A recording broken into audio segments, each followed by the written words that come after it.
Hi guys! Kumusta kayong lahat? Andito na naman po ulit ako para i-share yung aking homemade sweet longanisa. Dito po kasi sa Japan, wala pong tindang longanisa sa palengke.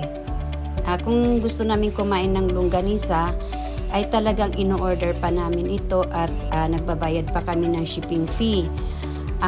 Mahal na po siya at saka frozen po siya. Gusto ko po ito i-share sa mga OFW na katulad ko na nasa malayong lugar na walang nabibiling longganisa. Itong video na to ay para po sa inyo. Sana po panoorin nyo at gumawa po kayo ng homemade sweet longganisa.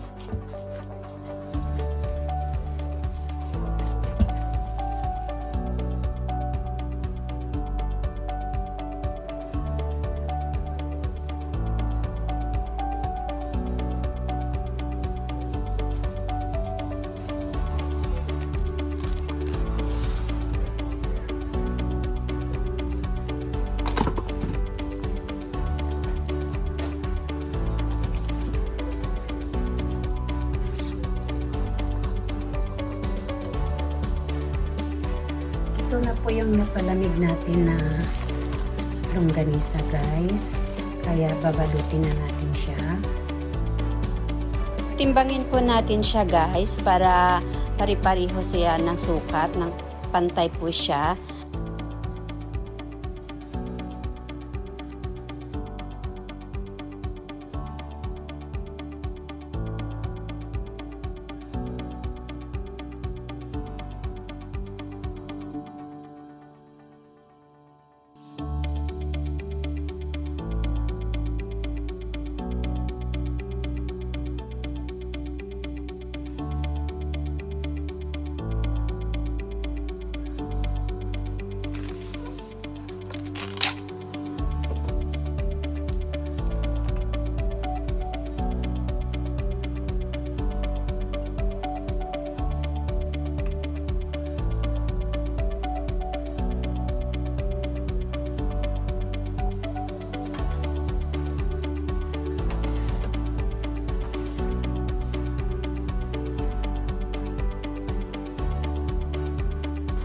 Tingnan nyo po, talagang pari-pariho po kasi yung laki niya dahil natimbang po natin siya. Kaya mas maiging tinitimbang natin yung ating longganisa para pari-pariho ng laki. At saka nakadepende po yun sa inyo kung gaano kalaki ang gusto nyong gawin. Yung namang 35 grams is for kung gusto nyo magbinta.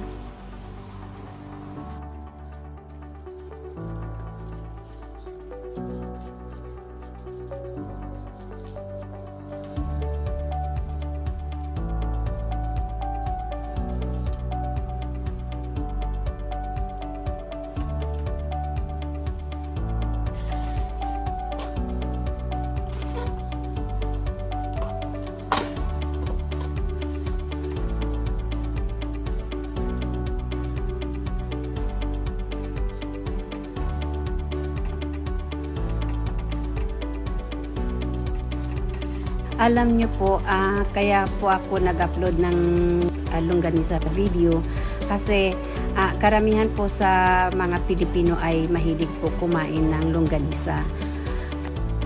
Sa abroad po kasi, bibihira po yung mga tinda na longganisa. Kaya kahit gusto naman nating kumain, kailangan pa tayong bumili ng mahal at order, nagbabayad pa tayo ng shipping fee.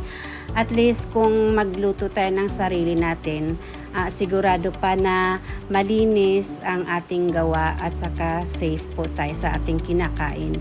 Kaya ito pong video na ito ay para sa mga OFW na gustong kumain ng longganisa.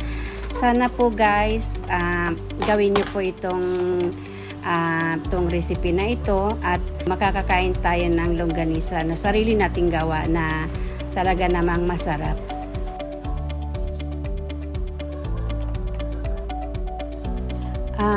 Ang longganisa po na to ay wala po siyang preservative, kaya kailangan natin siyang ilagay sa freezer para hindi po siya masira at naglalast po siya ng 2 to 3 months.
Ito na po yung nagawa kong longganisa.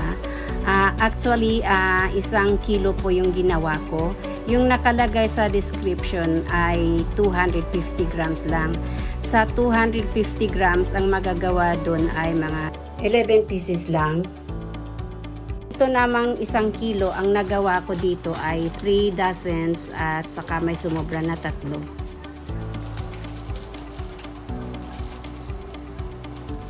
Nilagay ko po siya sa ziplock, bali 12 pieces, 1 dosina po ang nilagay ko para mas madali po siyang mailagay sa freezer.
Naipack na po lahat at ilalagay na natin siya sa freezer. Tas bukas, ito po yung magiging agahan ko.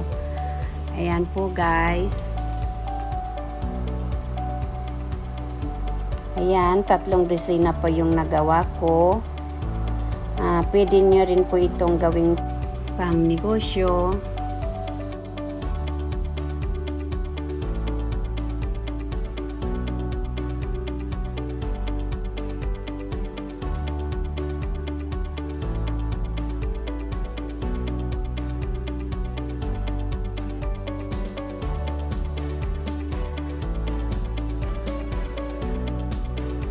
Ito na po yung ginawa kong skinless na longganisa guys. Na ilagay ko na po siya sa freezer. Na-freeze na po ito.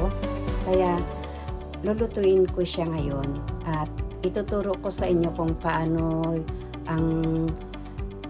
kung paano para bumilis ang pagtanggal natin sa ating pinangbalot.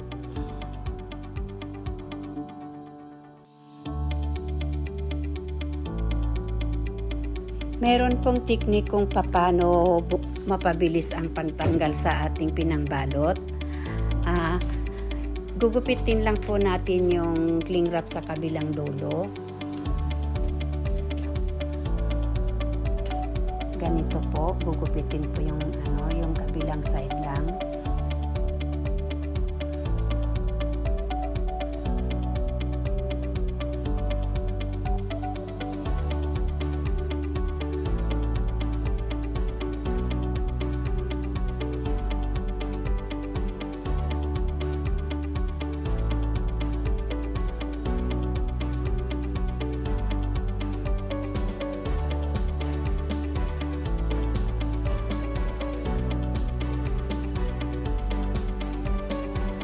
Tapos, pag nagupit na natin siya, ibabad natin sandali sa tubig.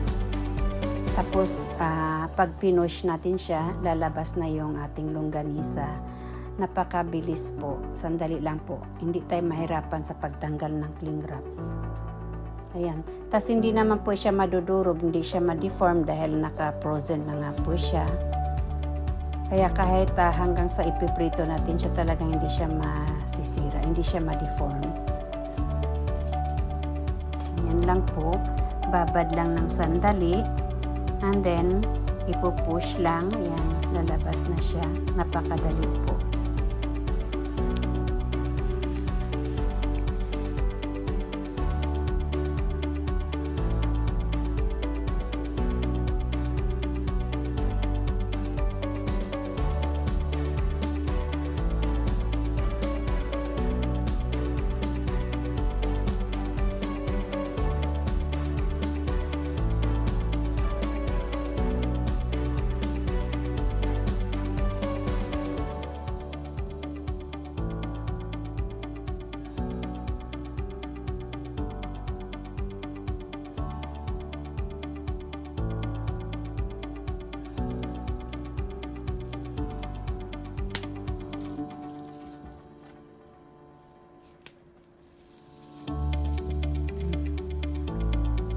Napakadali kong tanggalin.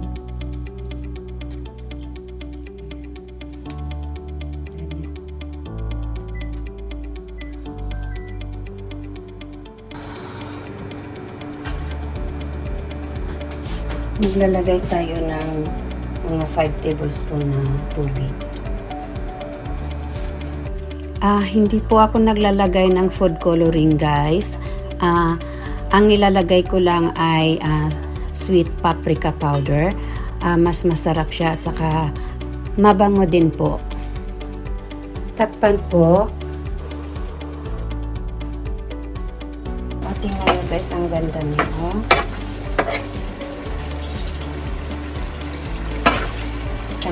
Ang ganda ng kulay kahit walang food color.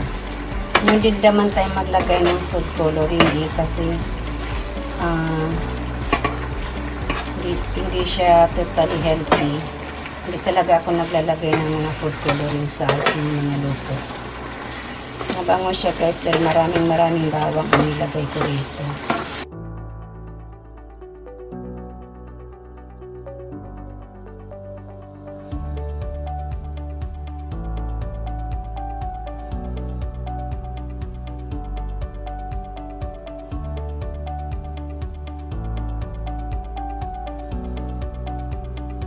Ito na po yung ating longganisa, guys. Kainan na po. Tikman ko na po yung aking niluto na longganisa. May partner po siya na kape. Mahilig po ako sa brewed coffee. Kaya hindi nawawala ang kape pag tuwing kakain. Kaya iinom din ako ng kape, guys, pang terno ng aking longganisa.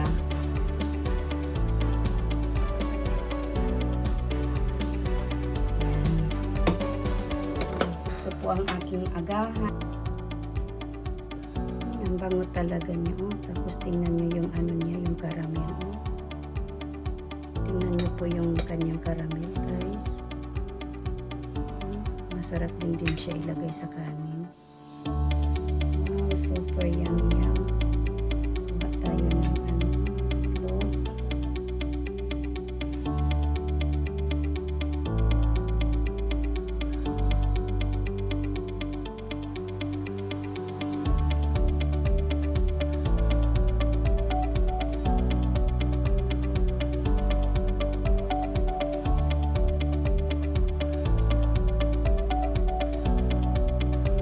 Ang sarap po talaga. Gawa na kayo guys. Sarap. Oishi. Gochiso sama deshita. Thanks for watching guys. Ingat kayo lagi dyan. God bless. Please don't forget to subscribe my channel.